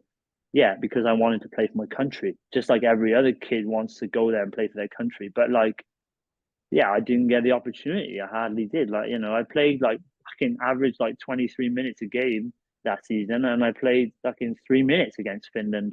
What? I mean, I yeah, no it's not really a lot you can do in that amount of time. There's guys that there are the guys that deserve to play before me, absolutely. But are there guys maybe that didn't deserve to play? Absolutely. But it was just wrong. They didn't speak to me. I didn't get spoken to. It was yeah, there's an optional skate tomorrow, and then my name would just be there. So I knew I had to turn up, and then Corey would skate me, just bag me, bagging me after a 70 game season, bag skating me at the fucking World Championships. And I'm just what the fuck am I doing? I could be earning more money on the dole, like, you know what I mean? Yeah, literally. Show I a was- fucking rock and roll. You could be. but Well, because that's what they don't know. What did you get paid for that trip for GB? It's something. It's a number that never really comes out, and I don't know why it doesn't come out. I know what it don't is. know. I don't know. I think it was around like £1,000. It was like 1,000 something, between 1,200 and 1,500, something like that. And that's for 3 weeks, right? It's like 450. No, that was for like the fucking training camp and everything. Yeah, that's what I mean. So it was training camp. Yeah, that was So all that's that, like a week, and then 2 weeks when you're there. So it's like 3 weeks, 4 weeks, isn't it? Yeah, but it was but what? It was longer because we went to Slovakia for a week. Oh shit! Of course you did that. So it was like 5 weeks. I mean, man, I had to go through like so much like paperwork to like keep me on the books in Kaufbeuren. Like that was something that they did off their own back to keep me on the books so that I could go to like play for GB and like didn't have any problems with like the unemployment, because like I said, it's all about insurances and stuff over here. You have to be careful, like, because you're insured and that. And like, man, it was all just such an effort, and like all I wanted to do was like actually be given a chance and like actually say, here you go, like if you make a mistake, like just like anyone else made a mistake in all those games where they got roasted by like USA and Canada and all that, like, you know, like everyone makes mistakes, but like I was playing like the pre-season game, like the pre-tournament games, and like getting told 10 minutes before, like, don't fuck this up, like don't fuck this opportunity out. And I'm just like, man, like I don't even know why am I even here, like, then, you know what I mean? Why would you bring me in if you got that doubt, like, you know? So it was just really like a bad experience, and I was really disappointed, like, in Pete, for sure. I told him after, anyways. Like I said, I have a different relationship with Pete, and you know, I told him after that he was an absolute loser, and just the way they treated me was just so unprofessional, like, because I wasn't some 20-year-old kid, like, just getting a little sniff. Like, I'd actually established a name for myself and played at a decent level for the last 5 years, and felt that like I deserved to play over players that are maybe just doing it because, you know, they just want to kind of carry on playing hockey for a little bit longer for the season, and then they're happy to go back to Canada or whatever. And you know, I'm actually from the UK, like, you know what I mean? I want to, and I was just, yeah, there was just things like that, and like I just like, yeah. Did it affect your relationship with Pete, your personal relationship? Yeah, for sure. Like, I mean, he's not going back to Ravensburg, and this has nothing to do with anything with his coach. You know, he's a great coach. He's won the championship in Ravensburg. He's won the promotion. So, you know, is he a good coach? Absolutely. But you know, person wise, like, you know, he just really, like, for me, like, because I hadn't seen him for such a long time because I've been in Germany, but like he had just changed as a person so much, like, you know, because obviously he was at that level. Maybe, you know, he got that power of being the head coach and stuff. And it was just sad to kind of have a positive tournament and have a positive relationship, you know what I mean? And I'll be honest, so what, like, I'm not a person that's gonna be like, like, you're right, mate, and all okay, and yeah, he's benching me, but yeah, I'm still gonna be like try and sniff around him. Like, I'm not gonna do that, like, you know what I mean? Like, I'm too much of a pride person to say, like, well, I think you started it off in the pod when me and Pete had fuck you matches. Like, you can have fuck you matches with Pete, that's for sure. Well, I mean, like, he called me up in the summer after it, and he was like, you know, all right, what have I done? And I was like, you know, like, exactly what the fuck you done? Like, you just humiliated me. Like, I went to a fucking World Championships with Great Britain, and you know, could be playing against a country where there's so much spotlight. Like, I had absolutely, like, one of the best years I've had, like Del 2, 24 years of age.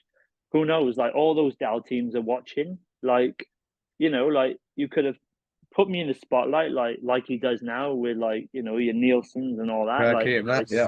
Yeah, like, you could have put me in the spotlight. You could have put me in between, you know, whatever, like with Pearls and Hammy or whatever, like, you know, and seeing how it goes, or with Dowdy or whatever, like, and actually said, like, fuck, man, like, let's give this guy a chance. I played PP all year, like, I know how to fucking play PP, like, and they just didn't use it, and they didn't want to use it for whatever reason, and it ruined me. And I had, like, yeah, I'll be honest, I had a really tough time, like, mentally. Like, I had a horrible summer, and just ruined me, man. I fucking didn't want to, like, have fun with the boys, like, just a bad experience. And it's such a shame because I don't want the people to get the wrong image, but like it's just a lot different to what they kind of see. And like I talked to Stringers about it and stuff as well because he kind of went through the same fucking thing. Yeah. And like it's just not worth it. Like for me, I just don't see it being worth it. And like, yeah, unfortunately, I don't really have the ambition or the desire to maybe go back to it while certain people are in the positions that they're in. If they're not in those positions, then maybe it's a different story. Maybe if someone's different there, you know. I think I've said enough about those people that I didn't think very much of. Well, Corey's going back to Germany next year, isn't he? I think he's back in your league. So yeah, maybe I might have to shoot accidental icing on the bench and catch.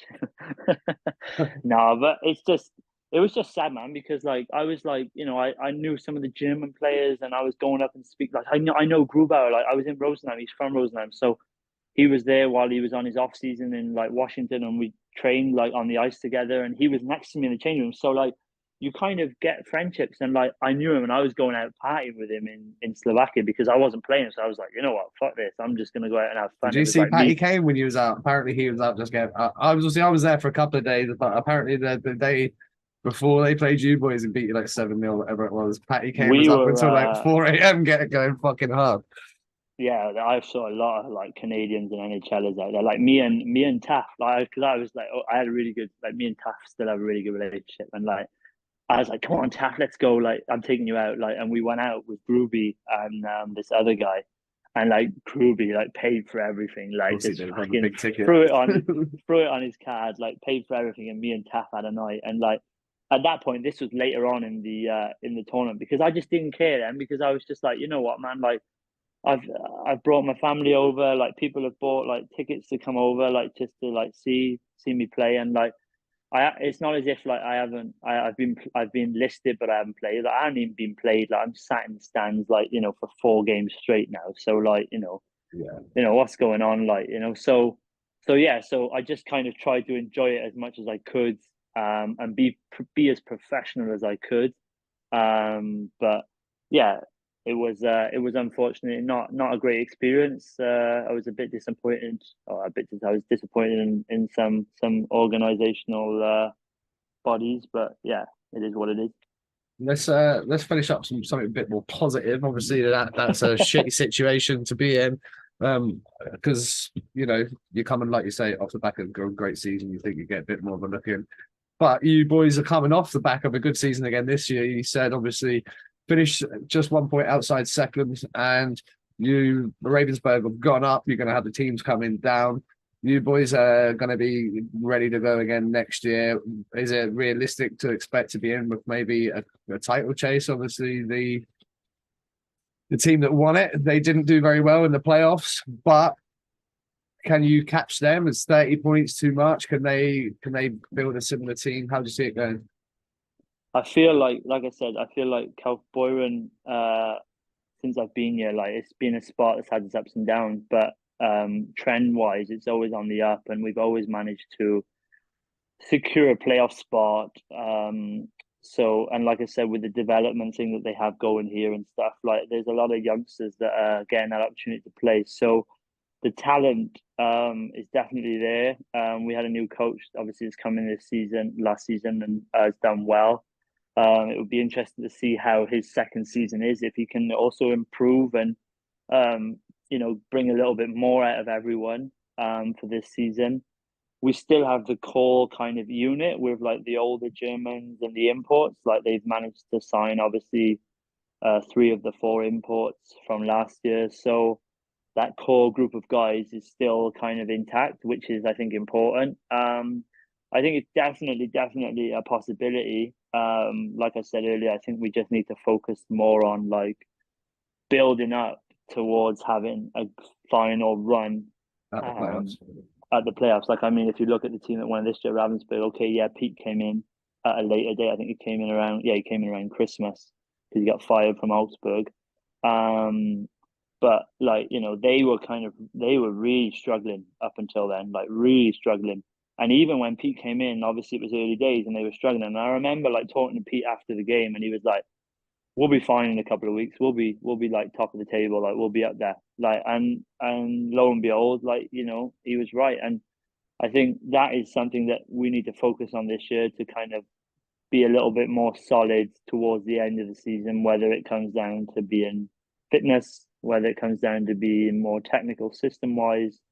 But definitely would be something that I would love to do with the club or at the club is try and win a championship. I mean, we've got to the semi-finals, which is the furthest I've got. It would be nice to try and have a final. What's the atmosphere like in that old? Because your old barn's cool as fuck. Yeah, it's not very big, so we sat out at like 3,100, so it's not very big, but we average like over 2.5, so like it's always between like 2.5 and 3, and especially on those derby days, like against like Ravensburg or like Lancet, man, it's unbelievable what he like the amount of like it's like being at a footy match, man. Like the amount of like not fighting, but like just the amount of like verbal, like, and like the verbal kind of like chants and like everything that goes on. It's just like, man, this is just insane. It's a hockey game, like, you know what I mean? Like,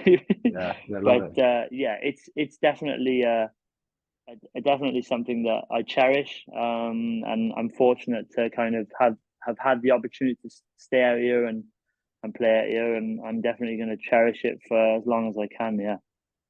Oh, what a way to wrap it up on a positive note. Joey, this has been awesome. I thank you very much for your time. Wish you the best of luck for next season. Everyone that's watching along, please make sure you subscribe. If you enjoyed that, go look for our back catalogue. Plenty of interviews, even more coming up. Shout out to our sponsor, Hurricane e-bike. You can go across right now, Hurricane with an E.bike. You'll find their website there. Check out some of the fancy electrical bikes you can get nowadays. Joey, it's been a pleasure, my friend. Thank you very much. I enjoyed it, man. It was good.